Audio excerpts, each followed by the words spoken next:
واش اسمن؟ وقشة محمد بن محمد. ايه نبقى اليوم نغسل نتنينايت الحسن. Je m'appelle Waksha Mohamed. Je suis naïf d'un Ners qui s'appelle Aït Lahsen du village du Baklim. C'est un village très ancien. Nous sommes originaires des Aïtata. C'est une tribu donc du sud du Maroc, sédentarisée. Je suis Chaba Lahsen. Je travaille à l'agriculture à Douara Idzeri. Je plante des pommes et pommiers et aussi un peu d'élevage.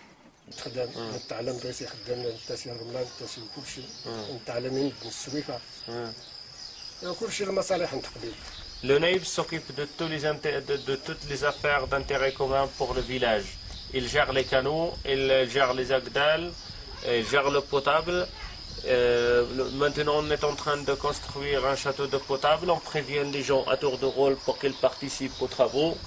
Et donc, il impose les amendes pour les infractions. Donc, la mosquée, tout. Donc, il gère tout.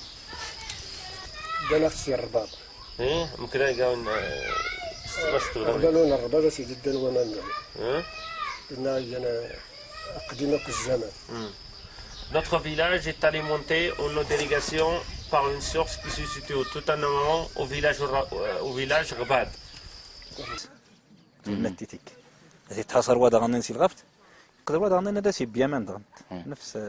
Oui, alors il a commencé par exposer le problème de l'eau. Donc au niveau de la vallée de Bougamez, on va parler de deux parties. Le haut de la vallée, il y a un manque très remarquable au niveau de l'eau. C'est-à-dire que presque la moitié des douars du haut de la vallée n'ont pas d'eau suffisante, surtout la période des cultures, c'est le printemps et l'été. En bas de la vallée, c'est vrai qu'il y a un excès d'eau, mais il y a un problème qui est lié à cet excès, c'est qu'il y a des parcelles qui sont submergées d'eau, ils sont des zones marécageuses, ils ne sont pas exploitées.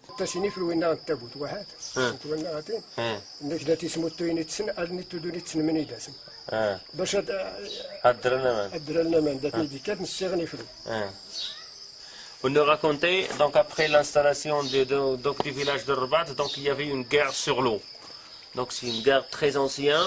Les gens de Rabat tout en amont nous coupaient l'eau et ceux qui allaient chercher l'eau, donc ils se protégeaient d'un plancher de construction comme ça, ils le déplaçaient pour se protéger des fusils de notre village.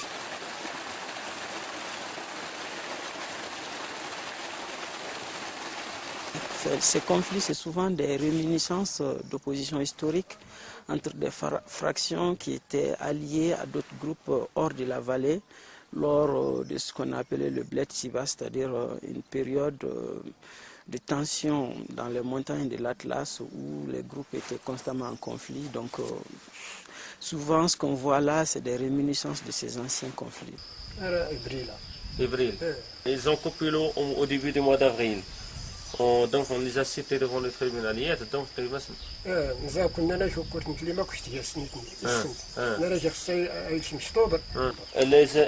irrigants de Rabat disent que nous, on n'a pas de tour d'eau avec eux et qu'on n'a pas droit à l'eau de la source. Ils voulaient nous priver de l'eau et ils ont dit qu'on n'a pas droit de tour d'eau en hiver.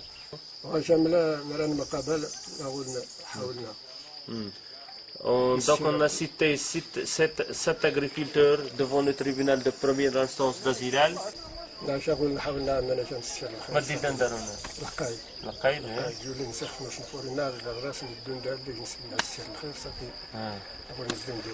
C'est le caïd qui a fait la conciliation entre les deux villages.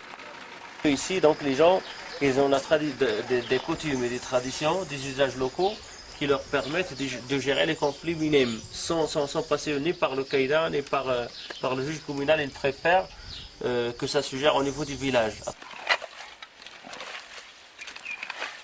Pour résumer, je peux dire qu'il y a deux types majeurs de conflits dans la gestion de l'eau.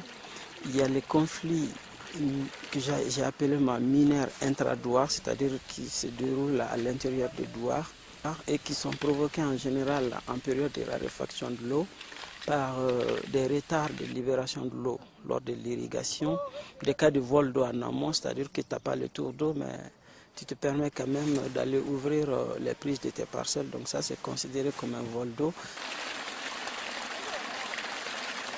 Puis il y a le second cas de conflit, donc interdouar, c'est-à-dire qui oppose les groupes de douars ou tout simplement des douars. Là c'est généralement dû à des non-respects d'accords passés entre les douars, notamment pour partager l'eau, c'est ce qu'on appelle les tours d'eau. نستمر في النظام القبلي نظام تقبيل السنت يسول استمر النظام يسول القبلي تقبيل دغيك يسول دغي مادام يسول يتقبل وتنت تعتقيات وتقبيل تمسقل. Oui. Alors, ces deux problèmes qui sont liés à la gestion de l'eau et à la gestion de la forêt, ils n'ont pas trouvé de solution depuis très longtemps. Pourquoi? Eh bien parce que le côté qui est responsable de la gestion, c'est un comité tribal donc, qui regroupe quelques personnes de chaque douar, mais ils n'ont pas un savoir-faire, ils n'ont pas des moyens de communication qui facilitent la résolution de ce problème.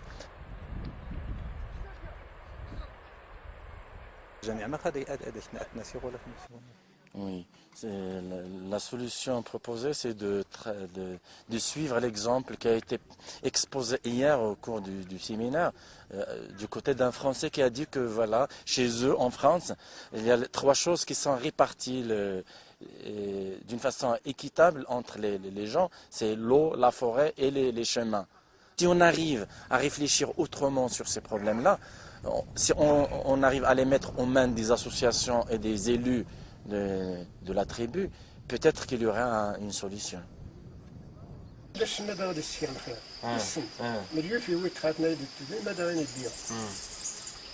système, donc l'association des usagers de l'eau est politisée. Ils ne nous aident en rien. Nous avons deux représentants du village dans l'AUA, mais on ne sait pas trop ce qu'ils font.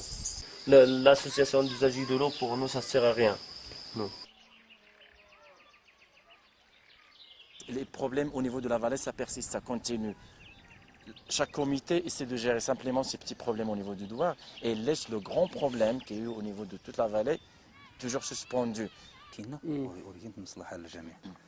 Donc pour lui, pour avancer un petit peu et trouver des solutions à ce problème, il faut décentraliser le système de gestion de la main des comités des douars à la main d'un grand comité qui va gérer les problèmes au niveau de toute la vallée. On